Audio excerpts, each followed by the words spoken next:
Periodic ടേബിളിൽ ഒരു ഗ്രൂപ്പിൽ മുകളിൽ നിന്ന് താഴേക്ക് പോകുന്തോറും ഷെല്ലുകളുടെ എണ്ണം വർദ്ധിക്കുന്നതിനാൽ മൂലകങ്ങളുടെ ആറ്റത്തിന്റെ വലിപ്പം വർദ്ധിക്കുന്നു.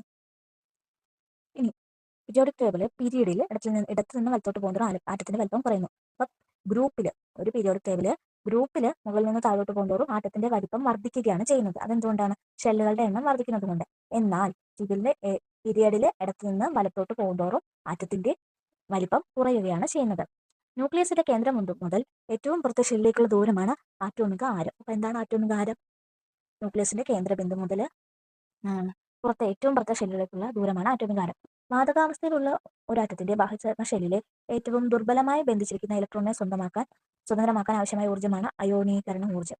എന്താണ് അയോണീകരണ ഊർജ്ജം?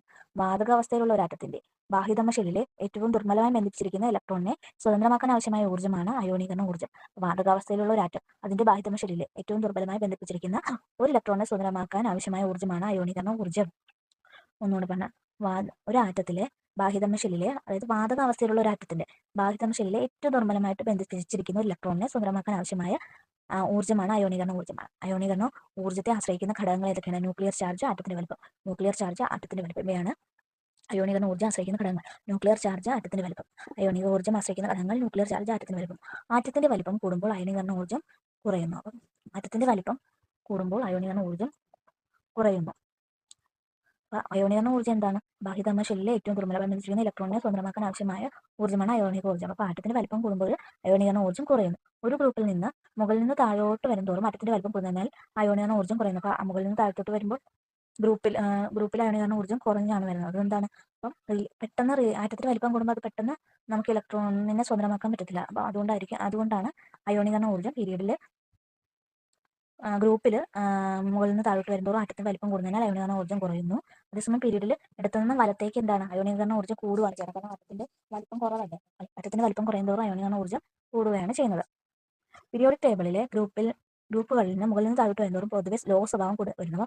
ഗ്രൂപ്പിലെ മുകളിൽ നിന്ന് താഴത്തോട്ട് വരുമ്പോൾ ആറ്റത്തിന്റെ വലിപ്പം കൂടി വരുന്നു എന്ന് പറഞ്ഞു. അതുപോലെ അയോണീകരണ ഊർജ്ജം കുറഞ്ഞു വരുന്നു. അപ്പം അതിന്റെ പ്രധാനമായിട്ടും ലോഹ സ്വഭാവം കൂടി വരുന്നുണ്ട്. ഈ പീരിയോഡിക് ടേബിളിൽ ഗ്രൂപ്പിൽ നിന്ന് മുകളിൽ നിന്ന് താഴത്തോട്ട് വരുന്നതോറും ലോഹ സ്വഭാവം കൂടി വരുന്നു. പീരീഡുകളിൽ ഇടത്തുനിന്ന് വലത്തോട്ട് പോകുന്തോറും പൊതുവെ ലോഹ സ്വഭാവം കുറഞ്ഞു വരുന്നു. അപ്പം ഗ്രൂപ്പിൽ നിന്ന് താഴത്തോട്ട് പോകുന്തോറും എന്തൊക്കെയാണ് മാറ്റം സംഭവിക്കുന്നത്? ആറ്റത്തിന്റെ വലിപ്പം കൂടുന്നു, അയോണീകരണ ഊർജ്ജം കുറയുന്നു, അതുപോലെ ലോഹ സ്വഭാവം നമ്മൾ കൂടി വരുന്നു. ഇതിന്റെ ഓപ്പോസിറ്റ് ആണ് പീരീഡുകളിൽ സംഭവിക്കുന്നത്. പീരീഡിലാണെങ്കിൽ ഇടത്തുനിന്ന് വലത്തോട്ട് ആറ്റത്തിന്റെ വലിപ്പം കുറയുന്നു, അയോണീകരണ ഊർജ്ജം കൂടുന്നു, അതുപോലെ തന്നെ ലോഹ സ്വഭാവം കുറഞ്ഞു വരുന്നു.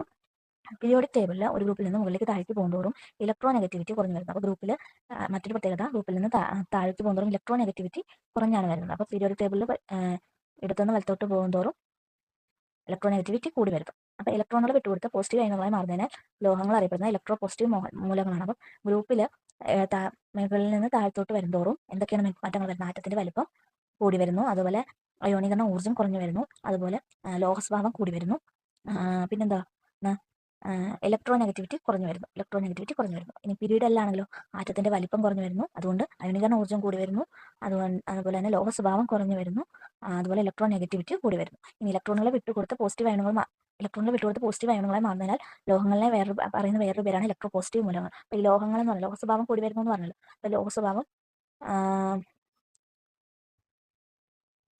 ഗ്രൂപ്പിൽ നിന്ന് താഴത്തോട്ട് വരുന്നതോറാണ് ലോഹ സ്വഭാവം കൂടി വരുന്നത്. അപ്പോൾ ലോഹ സ്വഭാവം കൂടി വരുന്നത് കൊണ്ട് ഇലക്ട്രോണുകൾ വിട്ടുകൊടുത്ത് പോസിറ്റീവ് അയോണുകളായി മാറുന്ന ലോഹങ്ങൾ അറിയപ്പെടുന്നത് ഇലക്ട്രോ പോസിറ്റീവ് മൂലകങ്ങളാണ്.